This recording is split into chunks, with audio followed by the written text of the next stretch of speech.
Hello, my name's Dr. Peter Artherton. I've been a family doctor for about 30 years and I'm also the medical advisor to ForeverLiving Products UK. I am aware that there are many conditions that affect our lives, but perhaps none more debilitating than arthritis, the inflammation that affects joints, tendons and their surrounding structures.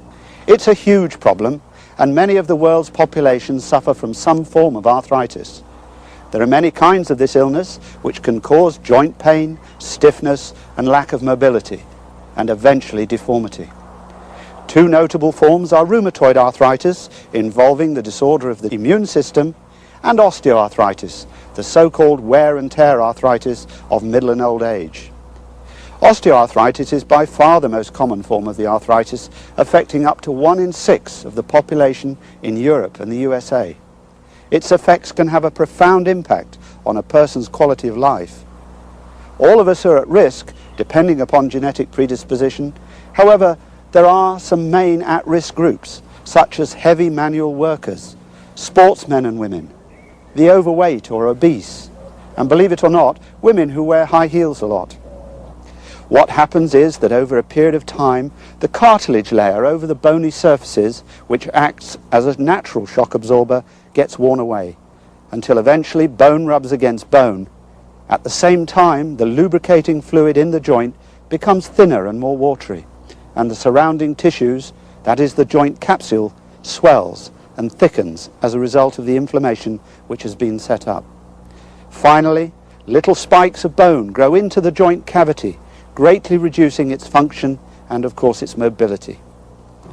Treatments for arthritis in conventional medicine offer both physical remedies such as physiotherapy and osteopathy or chiropractic, and drug therapy. The drugs which are used are either simple painkillers or anti-inflammatory drugs. These can be taken either orally or used topically as a cream, and they're both reasonably successful if taken regularly, but they can produce unwanted side effects. These side effects may include allergic reactions to some of the drugs, but the anti-inflammatories can produce anything from indigestion and stomachache to gastric ulcers, which have a tendency to bleed and occasionally perforate, with a fatal outcome. And I haven't even mentioned the unexpected interaction with other drugs that the patient may be taking. I can tell you that in the UK alone, some 5,000 people die every year from these side effects. There are indeed quite a few alternative treatments, including both physical remedies and herbs. Aloe vera, ginger and other natural substances have been proven to exert pain-killing and anti-inflammatory effects.